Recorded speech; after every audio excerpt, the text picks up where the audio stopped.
من ظن غير الله يغني أو يضر. asalaamaaleykum yéen mbokku jullit yi rawatina mbokku taalibe yi ak Serigne Djily Seye maraabu Touba Darou Khoudoss seen aajo day faju incha allah rawatina ki bëgg document voyage wala ki bëgg ñëw te amul document dawal gaaw si Serigne Djily Seye Touba Darou Khoudoss ki am problème ci këram wala góor gi nga xam ne dafa tële waxuma laa ki nga xam ne lu mu yaakaar mu tas ñëw si Serigne Djily Seye Touba Darou Khoudoss lu ko yàlla may bari na te kenn mënu si dara li si xaar bayre ba sama place di dox ma moo ma si doy jigéen ñi am faru rab demal gaaw si Serigne Djily Seye Touba Darou Khoudoss lépp lu waay di wut te mu jafee rek jokkoo ak Serigne Djily Seye Touba Darou Khoudoss si numéro yi 77 128 03 04 wala 76 544 84 57 ak Serigne Djily Seye kenn dootu jàpp.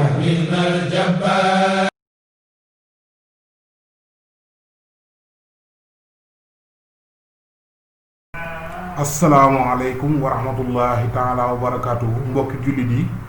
Serigne Djily Seye moo ñëwaat ak yéen ci secret yu mag yi di wax ne képp koo xam ne bëgg nga bayre njaay bu am solo te am doole am na fi boo xam ne kuñ ko bindal bu soobee yàlla nga wut donqi naat di ko ca sëpp ci saafara sa di ko ca wis da nga gis xéewal lool ci njaay mi bayre tubaab am na fi ku bëgg place ci tubaab yi nga bëgg tubaab yi bëgg la itam bayre yooyu am na fi ku bëgg yàlla musal la sa njaboot ci njaaloo yooyu ñaan yooyu am na fi ku bëgg a aar xale bu jigéen bu góor ba góor gudul borom këram du ko mënal dara loolu jàppandi na fi am na ay bu ñuy bind rek boole kook reenu Dakar bu soobee yàlla bu ko takkee góor bu dul borom këram du ko mënal dara mën nañoo ñëwaat ak yéen it ci muslaay yu rëy yi muslaay bi képp ku koy jàng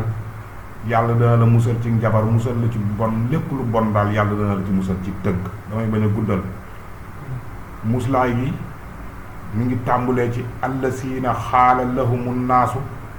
inna nnaasa xad jama'u lakum faxshawhum fa zaadahumu imaanan wa xaalu loolu benn yoon rek lañ koy wax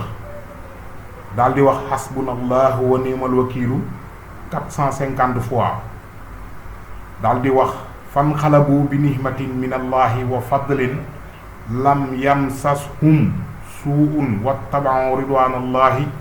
wallahu suu fadlin azimin juróom-ñaari yoon lii de ku koy def bis bu set doy na gàllaaj ku bëgg it sa waa kër gën a juboo bëggante am na lu ñuy bind saafara ñu bokk ko naan daañu juboo danañu bëggante ku bëgg it ci jaaro ubbeeku yi yu ànd ak wërsëg ubbeeku bu ànd ak wërsëg muy jaaro bu ñuy takk jaaro yu rafet am na fi am na muslaay bu rëy it boo xam ne fa la xeeg naasi lañ koy liggéeyee ak ñaari turu yàlla dañu koy bind def ko saafara boole ko junniy xeer baxal ko ñaari yoon lañ koy baxal bu seddee ñu di ko sangoo juróom-ñaari fan bala ñu ko sangoo nooyal ko ku ko def sab noon du man ci yow dara te sab noon sax bu repp mooy jéem di la jéem a lor ki lay jéem a lor moom dafa repp ak njabar it du